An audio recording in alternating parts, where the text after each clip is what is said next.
ጋር ተሳሳምሽ አንቺ ላይቡን ከፍቶም እንደሚል ታውቂያለሽ። እኔ አይደለሁም የሳምኳት መኪና ውስጥ ራሷን ግጥም አድርጋ የሳመችኝ ቢል ራሴን በመስታወት የሚሰጠኝ መድኃኒት ያወፍር ነበር እና በመስታወት ሰልፍም እንደዚህ ነው ማለት ራስሽ ላለማየት በቃ ሌላ ሰው ነች። ራሴን ማያት ሌላ ሰው ነች። በቃ ከዛ ወጣው እግዚአብሔር ይመስገን ወጣሽ ተሽሎኝ ወጣ ዳንኩኝ። በአንቺ በሽታ ይወጣ የለም እየተባልኩ ኧረ እባክሽ እግዚአብሔር ተአምር ነው ወይ በቃ አለ ለካ እግዚአብሔር አልኩ። በቃ ከዛ የሆነ ጊዜ በቃ እንዳልኩሽ የኛ ስራ ይሄ በቃ አሪፍ መሆን አለብሽ፣ ሰውነትሽ ሁሉ ነገር አሪፍ መሆን አለብሽ። ኮሜንቶቹን የሚነገሩኝን የምሰማቸውን ነገሮች ዝም ብዬ አሳልፌ ነገሮችን አልፌ ቆይቼ ሄጄ አልቻልኩም። የሆነ ሳለ በምን ምክንያት ነበር ሰው የተመለከተሽ? ሰው በምን አወቀ? ፊልማችን ይመረቅ ነበር ከሌሊቱ 6 ሰዓት የሚል ፊልም ነበርና እሱ ፊልም ይመረቅ ነበርና እዛ ፊልም ላይ መገኘት ነበረብኝ። ያው ጓደኞቼ ልቅር ምናምን ስላቸው አይ አሉኝ። ያውቃሉ የኔን ነገር እነሱ በጣም ስለሚወዱኝ በቃ ያው አብረን መገኘት ስላለብን ተገኘው ከነሱ ጋር አብረን እና ሰው ሲያየኝ ደነገጠ እና የሚደነግጠው ኦፍኮርስ እኔም ብሆን እነሱም ብሆን አስተያየት እሰጣለሁ። እንትና ምን ሆነ አወፈረች፣ እንትና ምን ሆናል ምናምን እላለሁ። ያስጨነቀኝና ውስጤን የሰበረው ነገር ምንድን ነው? እማይሆን ኮሜንት፣ መጥፎ ኮሜንት የሚጽፉ ሰው አስተያየት መስጠት አስተያየት ሊሰጠን የወጣ ነው። እውነት ነው። ጸጥ ሊሉኝ አይችሉማ።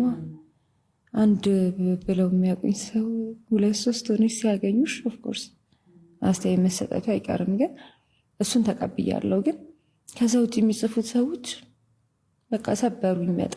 በጣም ነው ያዘንኩት የነበረው። ግን እግዚአብሔር ይስጣቸው። በቃ እንደነሱ ያበረታኝ ሰው የለም። እውነት መጥፎ ኮሜንት በጣም ነው የሚያበረታኝ። ባይደወይ በተለይ አሁን በጣም ነው የሚያበረታኝ።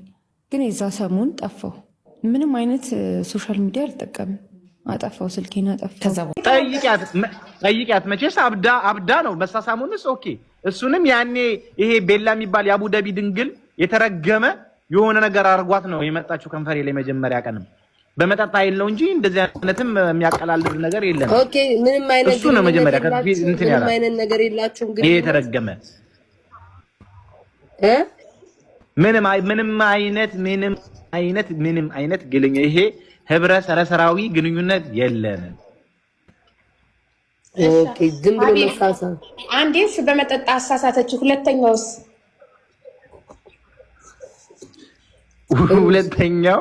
የሚገርምሽ ነገር እኔ ውሽዬን ከልብ የማፍቀር የጀመርኩትኝ ከንፈሯን የቀመስኩት ነው። እውነት ለመናገር በቃ ቤታዩ ወይኔ ቤታ ብታያት ፌንት ነው የምትለቅለው። ሰራልኛል ሴት ነኝ እኮ እሺ ፌንት ነው የምትለቅለው። በቃ ከዛ በኋላ ነው እኔ ሆነስትሊ ያፈቀርኳት ከልቤ። ሙትት ነው የምትለው። ሆዴ ትላለች። እየሳምካት እየሳመችኝ እኔ ምን አውቃለሁ ይዣለሁ። ሩዝ አምጣኔ ተባልኩትኝ። የሩዙ መጨረሻ ይሄ ነው። ምን ላድርግ?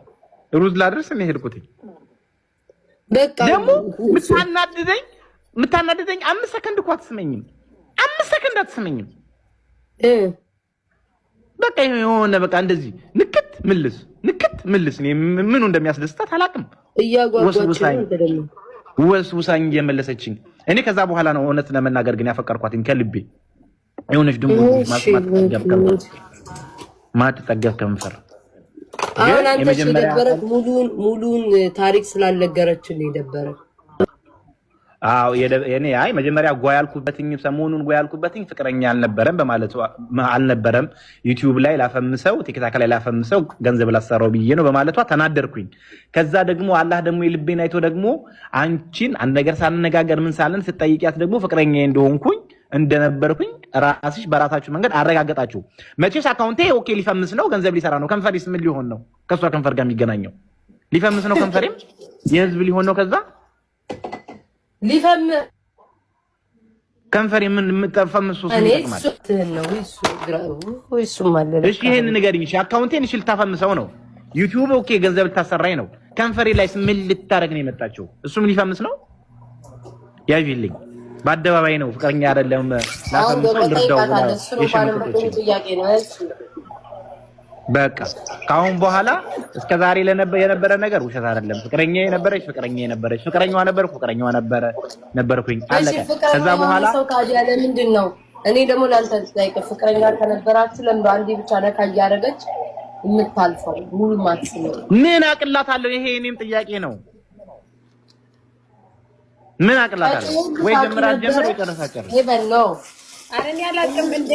እኔ ተጠይቀው የሆነ ጊዜ ላይ አረ ኖርማል በቃ እንደማንኛውም ሰው እንደማንም ቲክታከር ነው የምንገናኘው ነው ያለኝ። ተቀየረ እኮ ከዛ በኋላማ ስንት ነገር ተቀየረ። ማይቀየር ነገር የለም። እኔ እህት አይደለም ማይቀየር የለም። አንቺ ራሱ መጀመሪያ የምትበይው ሜላት ቆሎን ነበር። አሁን የምትበይው ሜላት ቆሎን ነው። አንቺም እኮ ባቅምሽ ተቀየረሻል። ኢምፖርት ኤክስፖርት ቆሎ አይደል እንዴ የምትበይው? የድሮ ያቺ የ25 ድርሃማን ቆሎ ትበያለሽ፣ የ100 ድርሃም ቆሎ ነው የምትበይው። ሀቢብ አሁን መጀመሪያ ስጠይቅ ምን አልከኝ? እኔ እንደማንኛውም ቲክታከር በቃ አገኛታለሁ ስንገናኝ ምናምን ቪዲዮ እንሰራለን እንጂ ምንም የለንም ማለት አይደል? ምንም የለንም። ያኔ እኮ የኔ ቆንጆ ያኔ እኮ ምንም አልጀመርንም እኮ። እሺ አሁን ነው ስንት ጊዜ ሆናችሁ ፍቅረኝነት ከጀመራችሁ? ውይ በእናትሽ አታጨናንቂኝ። ቀጮ ወንድምሽ አይደለሁ እንዴ? በቃ እኔ መጣር ጊዜው ማለት ብዙ ከሄዳችሁ ችግር የለውም። ብዙ ከሄዳችሁ ራሷ ነው የጀመረችው። እሺ ሀቢብ ትታረቃለህ? ኖ ለምን ነው ይኸውልሽ፣ አሁን እሷ ምን አለች መሰለሽ? ቀጮ ምን አለች መሰለሽ? እሷ ምን አለች መሰለሽ? የችግሬ ጊዜ ካደኝ፣ የችግሬ ጊዜ ጥሎኝ ሄደ ብላለች አይደለ? እኔና እሷ የተጣላ ነው ደግሞ የተጣላንበትም ኬዝ ራሱ እኮ የሚያስቅ ኬዝ ነው። የተጣላንበት የተኮራረፍንበት ብሎክ የተዳረግንበት ኬዙ የእንቁጣጣሽ ቀን ነው። ኒው ይር የዕለቱ ቀን ማለት ነው። እንደውም ዳቦ ያገርኩ ብሯ የተበላች ጊዜ ብሯ የተበላው ደግሞ መቼ ነው? መስከረም 8 ነው መስከረም 9 ከ8 ቀን በፊት ታይቶ ነው የራካ። ስለዚህ የተጣላነው እኔና እሷ ከችግሩ በፊት ነው ማለት ነው። ሁሉ ነገር ላይ ብሎክ ተደራረገን። እኔ ኬት ነኝ መንፈስ ነኝ እንደ ቤቷ ገብቼ ለማጽናናት ደግሞ ደውዬላት አጽናንቻታለሁ። አሁን ታውቂያለሽ እሷ ኃላፊነት የጎደለው ነገር ታደርጋለች። ምክንያቱም አሁን እኔም የህዝብ ልጅ ነኝ። እኔ በፊት እሺ ችግር የለውም የራሴ ልጅ ነኝ። አሁን ግን የህዝብ ልጅ ነኝ። እኔም ተከታይ ያለኝ እኔም ቫይራል ላይ ምንድን ነኝ? እሷ የምታወራብኝ እሷ የምትናገርብኝ እያንዳንዱ መጥፎ ነገር በተመልካች ዘንድ እውነት ነው የሚመስለው። እኔ በችግሯ አራኳትኝም። እኔ በችግሯ ሰዓት ደውዬላታለሁ። እንደውም በችግሯ ሰዓት ደውዬላታለሁ፣ አጽናንቻታለሁ። የምትፈልጊው ነገር ካለ ከጎንሽ ነኝ ብያታለሁ። እኔ እና እሱ የተጣላ ነው በፊት የተጣላ ነው ቦሬ በሰው ወሬ እኮ ነው የተጣላ ነው። እና የሰው ወላችሁ ውስጥ ሰው ትከታላችሁ። ባክሽ ተይኝ። እኔ እናት የእውነት ሀቢብ ለምን ሰላም እንዴት ናችሁ? እዚህ እንግዲህ ከላይ የምታዩት ወንድማችን ኢትዮጵያዊ ወንድማችን በሰሞኑ ሴፍ ሾው ላይ ቀርቦ ሚሊዮነር ሀብታም የደላው ሌክዠሪ ላይፍ የሚኖር ሰውዬ ቀርቦላችሁ ብዙዎቻችሁ ጌታ ሆይ የሱን ላይፍ ስጠኝ የኔም ህይወት ይቀር ታድለህ ምናምን የሚሉም የተማረውም ያልተማረውም እኩል አምኖ አንድ ላይ ተቀብሎ እየነዳው ነው። ለማንኛውም ተጠንቀቁ፣ ንቁ። ስካም ነው። ብዙ ሰዎች ገንዘባቸው እየተበላ ነው። ሁላችሁም ይህን ቪዲዮ ሼር በማድረግ ቢያንስ አንዱም ወንድምን ትታደጋል ወይ እህትን። በመጀመሪያ ነገር ልንገራችሁ፣ ሁልጊዜ ጠይቁ፣ መርምሩ። አንድ ሰው መጥቶ ሲያስጮህ ለምን እንዴት ብለህ አስብ። ሚሊዮነር መጥቶ አይጮህም። በመጀመሪያ ደረጃ በቃ 4 ነጥብ። ሚሊዮነር መጥቶ አይጮህም። ካንተ ጋር ግብግብ ቲክታክ፣ ፌስቡክ፣ ሜሴንጀር፣ ቴሌግራም ውስጥ የለም። አንደኛ ነገር ልንገራችሁ፣ አሁን ላይ የትሬዲንግ ማርኬት ስለ ቢትኮይን ምናምን ይሄ ስታክ ማርኬት ምናምን የሚባለው ኃይለኛ ብዙ ኢትዮጵያውያን ህይወታቸውን፣ ትዳራቸውን፣ ንብረታቸውን አጥተው ጎዳና ላይ እየወደቁ ነው። 90% ትሬዲንግ ማርኬት ላይ 90% ሉዘር ነው ህዝቡ። ተጠንቀቁ። እንደ ጎርፍ ነው የተበተኑት። ለማንኛውም ይሄ ልጅ ወደዚህ ልጅ ስንመጣ እነዚህ ልጆች እሱ ብቻ አይደለም፣ ብዙ ዩቲዩበሮች ቲክታከሮች በአሁን ሰዓት በኮሚሽን ይሰራሉ። ስለ ትሬዲንግ ማርኬት ያራግቡላችኋል። የተደላደለ ላይፍ እንዳላቸው የሚገርም መኪና እየነዱ የሚሊዮነር መኪና ሚሊዮን ወርዝ የሚያደርግ መኪና እየነዱ ላይፍ ምናምን ትራቭል። ይሄ አጠቃላይ ይሄ ኮመርሻል ነው፣ ማስታወቂያ ነው። ንቃ! እንዴት እንደሚያናድድ በመድኃኒዓለም ንቁ። ስለዚህ ይሄ በኮሚሽን ነው የሚሰሩት። እናንተን አይምሮ እያጠቧችሁ ነው፣ አይምሮአችሁን እየሰረቁት ነው። እንደዚህ ነው የምኖረው ብሎ ቀድሞ ሴታፕ ያደርጋል፣ ከዛ ይቀበላል ካንተ። የዚህ ልጅ ትርፍ በነገራችን ላይ ከእናንተ አሁን የሚወስደው ትርፍ ነው። እዚህ አዘጋጅቶታል። የኢትዮጵያ ሕዝብ የሆነ ነገር ሀብታም ነኝ ስትለው ስለሚል ማለት ነው። አንዳንዱ ስለዚህ ንቁ። ውሸት ነው፣ አትበላ። ቢትኮይን ላይ በጣም በርካታ ሰው ገንዘቡ ተበልቷል። ንቁ ነው የምላችሁ። ውሸት ነው። 2-3 ጥያቄ ልጠይቅህ የምትነቃ ከሆነ እንዴት ነው 1 ሚሊዮነር የሆነ ሰው አንተ ጋር መጥቶ ስለ ታፕታፕ፣ ስለ ፍላወር፣ ስለ ሰፈር ነገር የሚያወራል ሚሊዮነር ብሎ እሪ የሚልልህ? እንዴት ምን ሊሆን ይነግርሃል አንተ ጋር መጥቶ? ሁለተኛ ነገር አብዛኛው ጊዜ ካያችሁ ይሄ ኦንላይን ማርኬት ትሬዲንግ ማርኬት ላይ ምናምን ሀብታም ትሆናላችሁ፣ እኔ የምኖረው ይሄ ሁሉ ሰዓቴ ስልኬ በዚህ ነው የምሄደው ማያሚ ዱባይ ነኝ ምናምን ይልህና ና ቴሌግራም ሜምበርሺፕ ክፈል ይልሃል። ና ላሳይ ኮርስ ትገዛለህ እንዴ? ሀብታም ከሆነ እንዴ ኮርስ ይሸጥልሃል? አረ እያሰብን እንዴት ትሸወዳላችሁ? እንደዚህ ጭንቅላት ተሰጥቷችሁ ውሸት ነው። አደጋ ውስጥ አሁን እነዚህ ይጽፍሏቸዋል። አሁን ይሄን የሚል እንዴ ነው ህይወት የሚቀየረው ምናምን ቢሉም ይጽፋል። በጣም የሚያናድደኝ ደግሞ ባደጋገር ኖረ ያላደገ አይምሮ ስትይዝ እኔም ለኛም ለወጣቱ ምናምን ጄል እንደዚህ አትጃጃ ለወጣቱ ምናምን እኛም ብንቀየር ምናምን። እውነትህን ነው፣ ውሸት ነው። አትሸወዱ። በዚህ ዘመን የፈለከውን መኪና የትኛውም ዓለም ላይ ትከራያለህ። የዓለም ውድ የሚባል መኪና እንዴ ውድ የፈለከውን ቤት የምትከራይበትና መኪና አንድ ሰው እንኳን አይጠይቅም እኮ። እስቲ ታይትል አለ ያንተ ነው እስቲ ያሳየኝ አይልም። ባንዴ ግር ሀብታሙ እንዳንተ ያርገኝ። እንዳትሸወዱ፣ እንዳትበሉ ተጠንቀቁ። እኔ እንደዚህ ስል በጣም ነው የሚናደዱብኝ፣ አውቃለሁ፣ ይጠሉኛል፣ ግን እያተረፍኳችሁ ነው። ነገ ተሙ ብላችሁ አመሰግኑኛላችሁ። የተበላችሁም ካላችሁ ጻፉልኝ። ስለዚህ ተጠንቀቁ። ውሸት ነው፣ ኮምፕሊትሊ ውሸት ነው። ለነሱ ነው የሚሰሩት። ሰብስክራይብ ነው የሚያተርፉት ካንተ። ንቃ። ፎሎወር ነው የሚያተርፈው ካንተ። ሌላ ገንዘብ ነው ይሄ የሚበሉ ገንዘቦችን እስካሚያደርጓችሁን እሱን ገንዘብ ነው የሚያተርፉት ከእናንተ። በጣም ነው እግዚአብሔርን ማመሰግነው እንዲህ ቀድሞ የሚነቃ አይምሮ ስለሚሰጠኝ ማለት ነው። እና ፕሊስ አትሸወዱ። ውሸት ነው። ህልም ነው የሚነግሯችሁ። የሆነ ህልም ውስጥ ያስገቧችሁና ያሰክሯችኋል። ከዛ በኋላ ከአንተ 300፣ 500፣ $1000 ወስዶ እሱ ኑሮውን ይኖራል። በቪዲዮ በደንብ ዲቴል በላይቭ እንመጣበታለን። እስከዛው ግን ይሄን ቪዲዮ ሼር አድርጉት ባደራ፣ እንዳትበሉ። የውሸት ዓለም እያሰከሯችሁ ነው። ሀብታም አንተ ጋር ቲክታክ አይርመጠመጥም። ሀብታም አንተ ቴሌግራም ላይ፣ ሀብታም ቴክስት ላይ፣ ሜሴንጀር ላይ አይርመጠመጥም። ውሸት። ሰይፉ ሾው ላይ ተሰራ። ኦኬ፣ ከዛ በኋላ እሱን ተቀብላችሁ ሀብታም ተርፋል። በዚህ ሰዓት ይሄን ቪዲዮ የምታይ ይመቻችሁ። እዚህ ጋር ተሳሳምሽ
ዛሬ ሰዓታችሁ